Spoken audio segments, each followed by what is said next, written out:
আসসালামু আলাইকুম। আমি মোহাম্মদ মমিনুর রহমান, মালয়েশিয়া প্রবাসী। তো আপনারা দেখছেন কামরুল মালয়েশিয়া প্রবাসী পেজ অ্যান্ড ইউটিউব চ্যানেল। তো আজকে একটি ভিন্ন ধরনের ভিডিও আপনারা ইতিমধ্যে দেখেছেন যে আমাদের কামরুল ভাই তিনি বিভিন্ন গুরুত্বপূর্ণ তথ্য আপনাদের মাঝে দেন। তো আজকে তার জীবন কাহিনী সম্পর্কে আমরা জানবো, যেহেতু অনেক ভাইয়েরা কমেন্টে জানান যে ভাই আপনি কি করেন বা আগে কি করতেন, আপনার জীবন কাহিনী যদি একটু বলেন। তো সেই হিসেবে আজকে তার মুখ থেকেই আমরা ভাইয়ের ব্যক্তিগত জীবন কাহিনী কিছু জানবো ইনশাল্লাহ। তো ভাই, ইতিমধ্যে তো আমরা আপনার অনেক গুরুত্বপূর্ণ তথ্য মালয়েশিয়া সংক্রান্ত পেয়েছি, জানিয়েছেন, কিন্তু আপনার সম্পর্কে তো এর আগে কোনো তথ্য আপনি দেননি।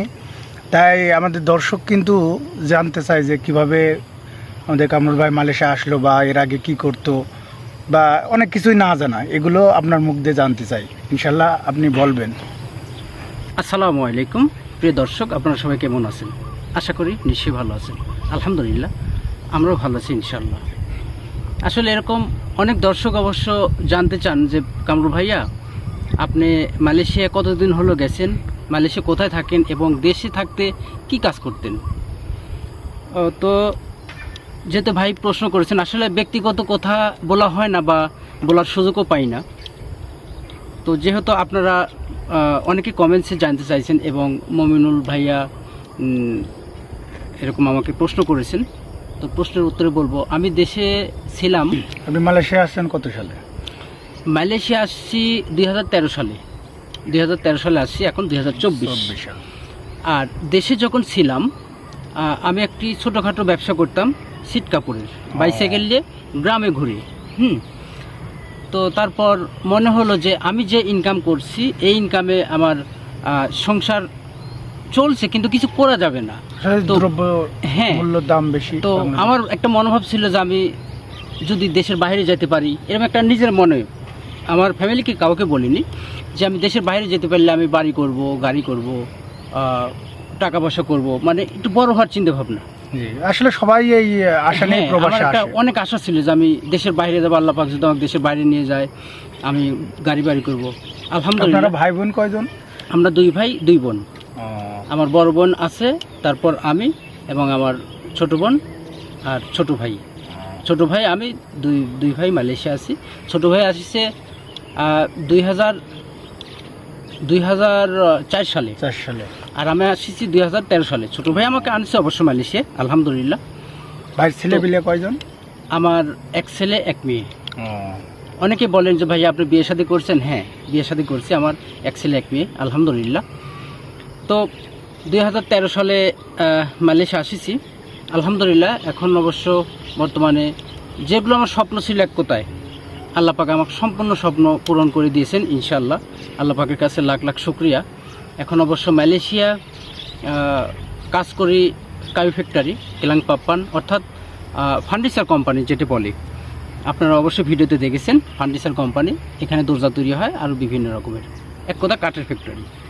আর আমার ছোটো ভাই ক্যাব চালায়। ছোটো ভাইও আমাদের একই কোম্পানি, একই বস, কিন্তু কোম্পানি আলাদা।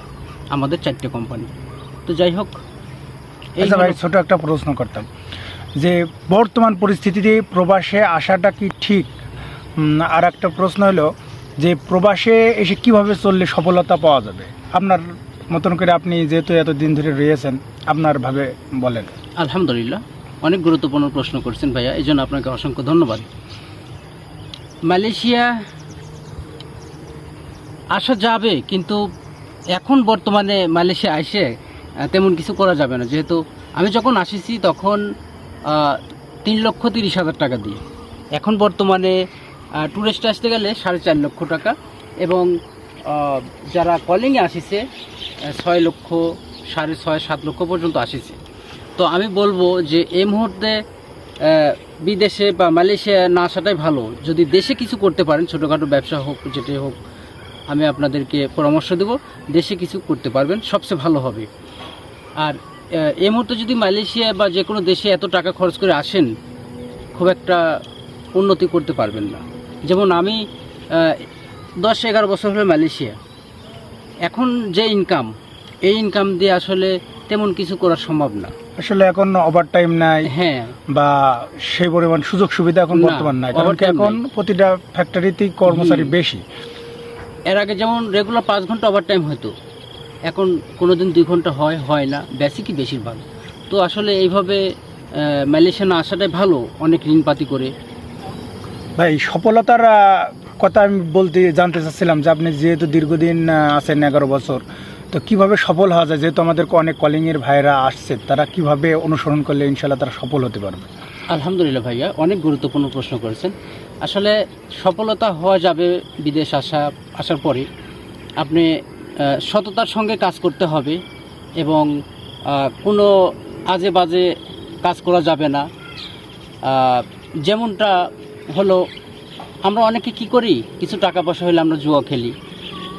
আসলে এই জুয়া খেলা যাবে না, বা অন্য কোনো অনলাইনে বিভিন্ন টাকা গেম খেলা বা এগুলো আসলে করা যাবে না। বা এই যে যেমন অনেকে লটারি কাটে নাম্বার, মালয়েশিয়া যারা আছেন তারা তো অবশ্যই জানেন।